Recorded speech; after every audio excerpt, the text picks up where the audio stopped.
Hello, in this video I'm going to explain how to document an as-built or final inspection. So this video is targeted at registered assessors and those people wanting to become a registered assessor so that they can understand what the documentation requirements are for Livable Housing Australia certification. And the first place to start is the Livable Housing Design Registered Assessors Handbook. In section 1.2 Guiding Principles, we outline the documentation requirements for design and final inspections. Just having a closer look at the as-built inspections, we can see that it says for as-built assessments, documentation is required to be submitted that can be reviewed to verify the results of the assessment. Where design documents are available, it is preferred that these are referenced in as-built inspections. Where there are no design documents available, registered assessors must collect a series of photographs that demonstrate that compliance with the various elements in the guidelines has been achieved. This could be a large number of photographs. So our preference is to reference design drawings wherever possible. But sometimes there are changes between the design and what is finally constructed, and in those cases, in addition to the design drawings, you would need to submit some photos that outline the compliance elements that have changed. Alternatively, if you don't have access to the design drawings, you can just take a large series of photographs. And in recent assessments, that's been as many as 80 photographs. So let's have a look at how you would document using photographs. So first thing we need to know is there are a couple of instruments that you will need to demonstrate compliance. The first one, and the one that we use most, is just a simple tape measure. The next instrument is an inclinometer. This is an instrument used to measure the angle of inclines. It's like a spirit level, except it has a digital display that shows the angle of the incline that's being measured. And the third instrument is something that you can take photographs with. Now, in most cases, this is going to be your smartphone. However, you may take a digital camera as well. And generally, the way these devices take photographs is suitable for submission directly to Livable Housing Australia. So let's have a look at how we would use some of these instruments. So the first part of the guideline talks about pathways to the dwelling. As we can see on the photo on the left, this dwelling has a pathway that goes all the way from the street to the front door. And you can see in the photograph on the left there's an inclinometer on that pathway, and the photograph on the right is a close-up of the digital reading of that inclinometer, and that's showing 59 millimeters per meter. Now, the Livable Housing Design Guidelines talk about slopes as 1 in 14, 1 in 20 and 1 in 40. So we need to know how we can convert the reading of millimeters per meter into the 1 in 14 or 1 in 20 readings that we have in our guidelines.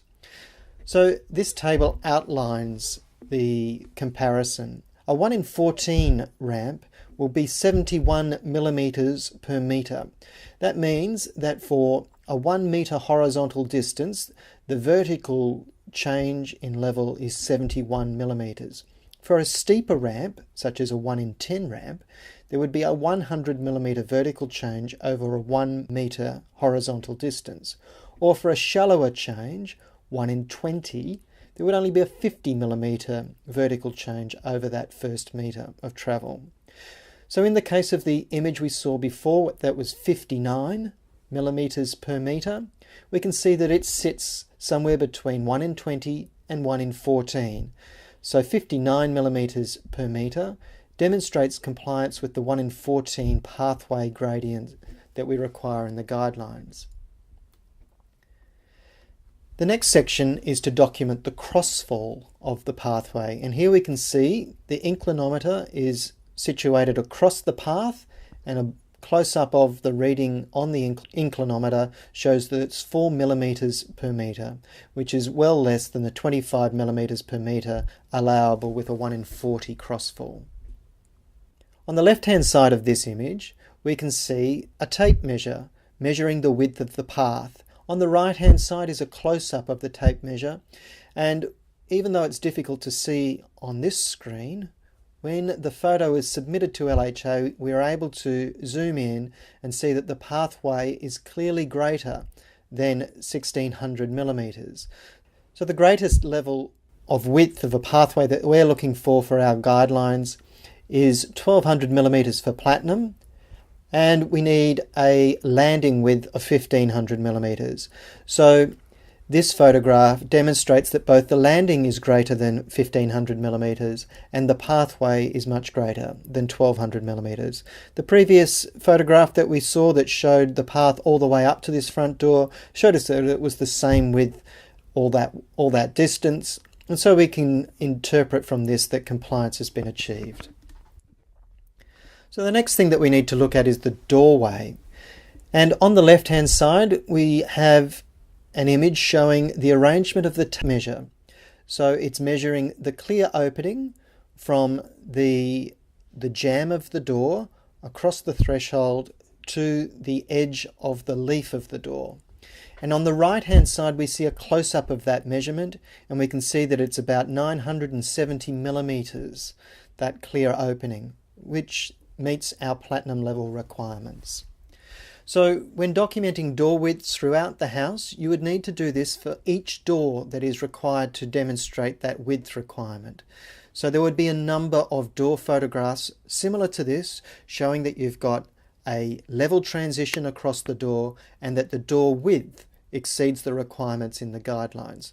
So in our video here we're only going to show you one example, but in fact across a submission there would be many examples of two photos like this of each door, showing the tape across the doorway and then the measurement at the hinge side. When it comes to corridors, very simple. Place the tape across the corridor and then zoom in and take a close-up photo of the measurement. And so we can see here that this corridor is just over the 1200 millimeters required for platinum level compliance. And we can see from the left-hand side image that there are no obstructions down this corridor, and so this is likely to be a reasonable representation of the width of the corridor. So when it comes to bathrooms, there are generally a whole lot of measurements that need to be taken depending on the level of compliance that you're looking for. So we'll go through and have a look at some of the arrangements. So on the left hand side of this image we can see just on the far left the toilet suite, and we're measuring in front of the toilet. The close-up of the tape measure shows us that the dimension forward of the toilet is greater than 1600 millimeters. The next one here is the clearance in front of the basin, and we can see that it's greater than 2500 millimeters across the room. In this diagram, we're now looking at the clearance forward of the cistern. So on the left hand side we can see that the tape measure is measuring the cistern, and on the right hand side we can see that it's greater than 600 millimeters to the front of the pan, which is the requirement in the guidelines. The next one, we're measuring the height of the pan, and we can see that this pan is between 460 and 480 millimeters, and the distance of the pan from the wall, in this case around that 450 millimeters to the center line of the pan. So simple measurements here are taken to demonstrate compliance.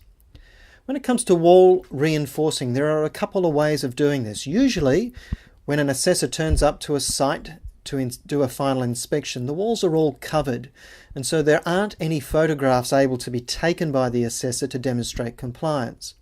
One of the options is to get the builder to take a photograph as construction is proceeding to demonstrate that the wall reinforcing has been installed. The other way is to get a statement from the builder, and so we've got both images here. On the left hand side we have the image of the wall reinforcing before the sheeting is applied, and on the right hand side we have an image of a letter received from a builder. Now, you can't read that letter, and we'll blow it up in a minute so we can see exactly what it says. But what we can tell about this letter is that it is on letterhead. It is signed, it is dated, and it references the dwelling in the project. These are all critical pieces of information. The letter must be on letterhead, it must be signed, and it must reference the project that is being assessed, and it must be dated. So looking at the content of this letter, we can see that the builder has said, I am writing to confirm that 19mm structural plywood reinforcing has been provided behind all bathroom and toilet walls in accordance with the requirements shown in figures 6B, 7B and 8B of the Livable Housing Design Guidelines, 2nd edition, to enable the future attachment of grab rails to the walls. I also confirm that floor tiles in the kitchen and laundry have been installed under the cabinets.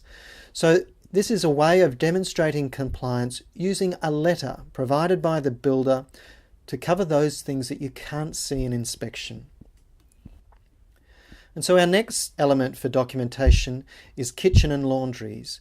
And the previous image showed us how a letter could cover off the flooring underneath the cabinets, but the other requirement for kitchen and laundries is to have greater than 1550 millimeters between the benches.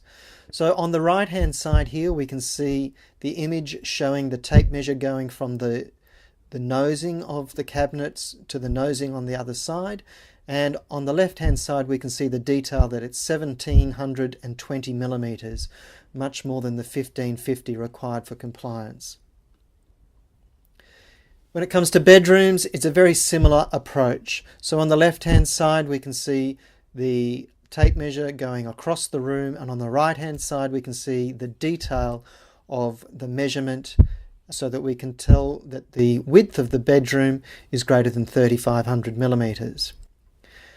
Also for length, showing the position of the tape measure along the length of the room, and then in this case the detail showing that it's greater than 4100 millimeters in length.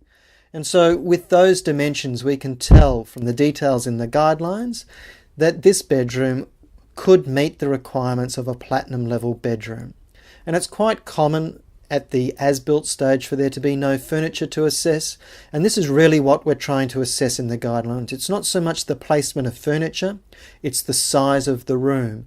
So even though furniture could be placed in this room which might make it difficult to achieve the travel requirements outlined in the guidelines, the basics that we're trying to confirm here are the dimensions of the room, and so that's what we should be focusing on rather than the positioning of furniture.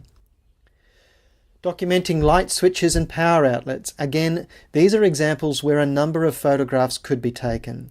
So on the left we can see that our light switches are generally between 900 and 1000 millimeters, and on the right hand side that the center of the PowerPoint is around that 600 millimeter height. So again, you would probably take quite a few photographs to show that light switches and power points are at that height. You also need to be able to relate the position of the light switch to the height of the door handle. So it's a good idea to take one photograph that includes the light switch, the measuring tape, and a door handle to show that the light switches are generally at the same height as the door handle. But in this photo we can see a measurement of the door handle height, showing it at 1100 millimeters. And that can be used to demonstrate compliance. When it comes to lever handles, you would just take a photograph of the handle of each door and the handle of each tap so that you can demonstrate the platinum level requirements for door and tap hardware. Window sills, pretty simple arrangement, a photograph of the room and then the tape measure showing here in this case that it's just under 600 millimeter window sill height. And you may take a number of photographs of windows to demonstrate this. When it comes to flooring, a lot of the door opening photographs will show us the transition between the different flooring types. But you may want to show a measurement such as this one, where the flooring and the adjacent tiles is measured and shown to be less than 5 millimeters. In most cases though, if you take a photograph like the one on the right that shows that it's a level entry, then we will accept that. Now I don't have terribly many photographs showing non-complying flooring transitions, But if there is a cover strip over the tile to carpet join, then generally it would be non-compliant because it's quite difficult to get a cover strip that sits lower than 5 millimeters. So that's a sign that there could be a problem. In most cases, a level transition such as this one will have no cover strip. So if there are cover strips, it would be a very good idea to take a photograph demonstrating that the height on both sides of the transition is less than a 5 millimeter difference. And as I mentioned, you may want to take some general photographs like the one on the right showing the flooring types throughout the dwelling, as well as the transition ones showing where different flooring types in the case shown here, they're both tiled floors, but they're different types of tile, and we can see that it's a level transition, that there's no step between the two. The photograph on the right can also be used to demonstrate the space provided in a living area, and that a 2250 circle of space can be reasonably expected to be available when the furniture is arranged in that room. So that's basically the extent of the photographs that could be taken to demonstrate compliance. As I've mentioned before, up to 80 photographs is not uncommon in an online assessment.